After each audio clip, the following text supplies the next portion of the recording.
Hello students, today we are going to learn an important topic called as limits. Before we study this topic, let me remind you something which you have studied already, that is functions. So we have seen all the functions till now. What is a function? Function is written as y is equal to f of x. It tells you that the value of x is actually going to change the value of y. That means this y is dependent on the value of x. So we have seen many functions. I can tell you there are different kinds of functions called as lineate. Now what does this lineate mean?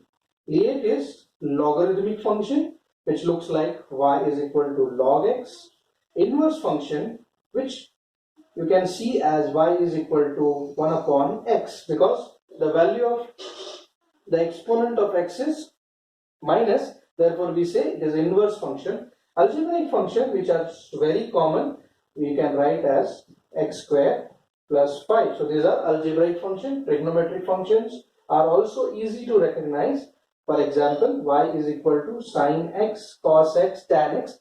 Wherever you find these terms, those are trigonometric functions. And then exponential function, where you will find some exponents on some predefined values such as e, etc. So these are functions. Okay, now in limits what we are going to study, or we can say from this topic onwards, we are going to study further from this functions. So what are we going to do is we are going to look at how does the value of one function changes depending upon a certain given value.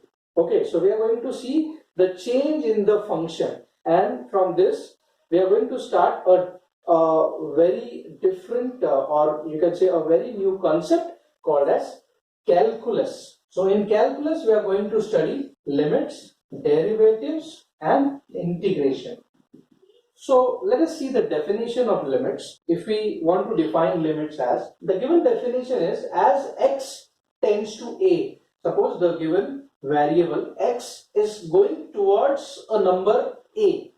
Okay, so we read it as x tends to a, or we can say x approaches to a. So we will be generally using x tends to a. This means the value of x is approaching a. For example, suppose there is number on a number line 5. So x is approaching 5 means x's value can be 5.001 or it can be 4.99. So that means it is approaching 5. So we write mathematically x tends to 5.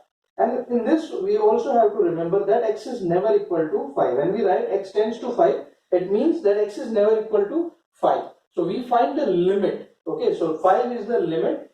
It can be from both the sides. We'll see that in a minute, at left hand side and right hand side limit. But before this, x as x tends to a, and if f of x tends to L. Okay, so for example, value of x is approaching a and the value of function is approaching to L at this given value, then L is called as the limit of the function f of x. And to write, we use this notation, limit x tends to a, f of x is equal to L. Okay, so we have this value of a. It can be limit x tends to a minus, that is smaller than a, that is called as left hand side limit. And we can also have limit x tends to a plus, that can be called as right hand limit. Okay, just to make you understand what is this L and what is this a, we can take one example.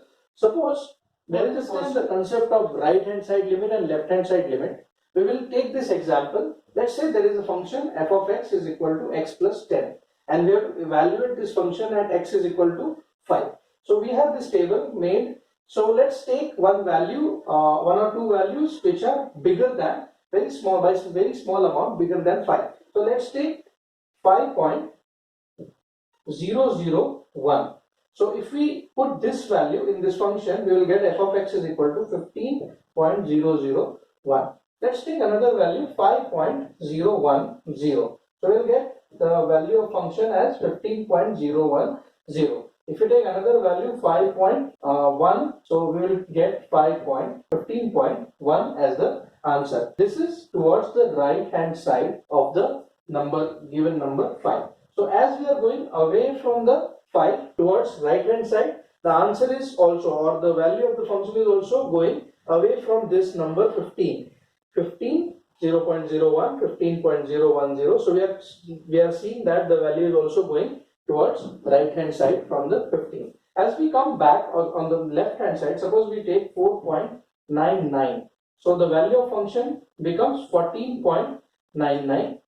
Suppose we take one more value for 4.95, we get 14.95. So when here we see left hand side, on the left hand side, as we are going away on the left hand side, the value of the function is also going away from the number 15. So the answer at the given value at f of x is equal to 5, we get 15. So 15 is the limit.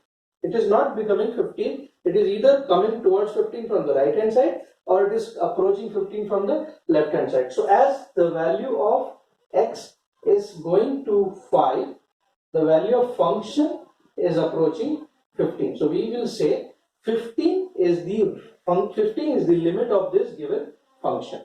Okay, so in this table we understand the right hand side limit and the left hand side limit, and both of them coincide at the number 15. So therefore 15 is called as the limit of given function. So before we start now solving actual examples, the kind of examples which we will get in exam, we will understand a small concept.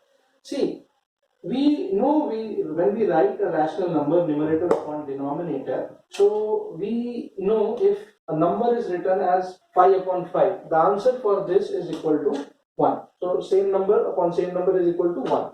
We also know if one number is given and the denominator is 0, we say the number or the answer is not defined. Okay. We also know third thing, that is the numerator is 0 and the denominator is some number, some positive or integer. So the answer is 0. Okay. This much we know. But suppose the moment we write 0 upon 0. Now, because the same number is given in the numerator and denominator, we can say the answer is 1, right? We can also say because the denominator is 0, the answer can also be not defined. That is also a valid answer. Also we can say because the in first case the denominator is 0, therefore is not defined, and in numerator is also 0, therefore we can say the answer is 0. Okay, so we see here for same question we find 3 different answers. So which answer is correct? Okay, therefore the mathematicians have said that this is the function which is not defined. Okay, so what question, the kind of questions which we will get will be giving answer like this, 0 upon 0. So we'll have some functions which will be given to us to solve, and when we'll apply that limit, we'll put that number, we will get 0 upon 0. Now how to remove that one factor which is there in the function because of which the value is becoming 0 upon 0? To remove that particular factor from the given function is called solving the limit. So in simple words we can say, wherever we are finding the 0 upon 0 factors, which you will find in most of the questions, you have to get rid of the factor which is making your answer is equal to 0 upon 0. Okay, so let us see examples of the same. Now this is another question. It is given as limit x tends to 2, x cube minus 2x square, x square minus 5x plus 6. Now when we put the values orally, or you can solve that on a rough paper, so you will find x cube, that is 2 cube, that is 8. 8 minus 2 into x square, that is 4 into 2, that is also 8. Here when you put, it becomes 4 minus 5 2s are 10 plus 6. So 4 plus 6, 10, 10 minus 10, 0. So answer is 0 upon 0.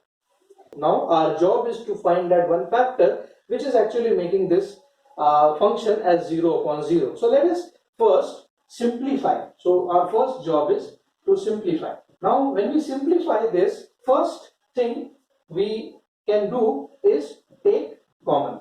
Okay, we can take common, and then if by taking common it is not getting solved, then we can actually solve this quadratic equation. We can factorize it. Okay, we can factorize it and we can find the factors. So first we'll take x cube minus 2x square separately.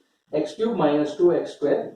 This can be written as x square out and then x minus 2. So in the numerator, now what you can write is x square and x minus 2. So basically you see x minus 2, when you put x2 here, 2 minus 2, so this x minus 2 is that particular factor which is making numerator as 0, and we have identified it and we have written it separately. Now let us see what happens in the denominator. Denominator is given as x square minus 5x plus 6. Now we have studied this in algebra, how to factorize this and how to write in two different, in terms of factors. So we will split the middle term. We have the last number as 6, which can be written as 3 into 2. So we need the multiplication as 6, and because this is plus, so addition is 5. So 3 plus 2 is 5. So we will write x square minus 3x minus 2x, because addition is supposed to be 5. So both the numbers will be negative, plus 6. We can take common x minus 3 minus 2 and x minus 3. Okay, so we get two factors, x minus 2 and another factor as x minus 3. Okay, so here also if you see, x minus 2 is that particular factor which is making this denominator as 0. Now when we substitute this back in the given function, limit x tends to 2, we can write same function as x square into bracket x minus 2. In denominator you have x minus 3, x minus 2. Now because x minus 2 cancel, we have limit x tends to 2. Until and unless you actually apply the limits, you will always write this limit x tends to 2 notation, x square upon x minus 3. Now if you check, if you put 2 square is 4 and 2 minus 3 is minus 1. If we are not getting 0 upon 0, so we can actually apply the limit. So we'll write apply the limit as x tends to 2, and we get answer as 2 square upon 2 minus 3, that is 4 upon minus 1. So final answer is minus 4. So this is a simple questions which you will find in the topic of limits. Thank you very much.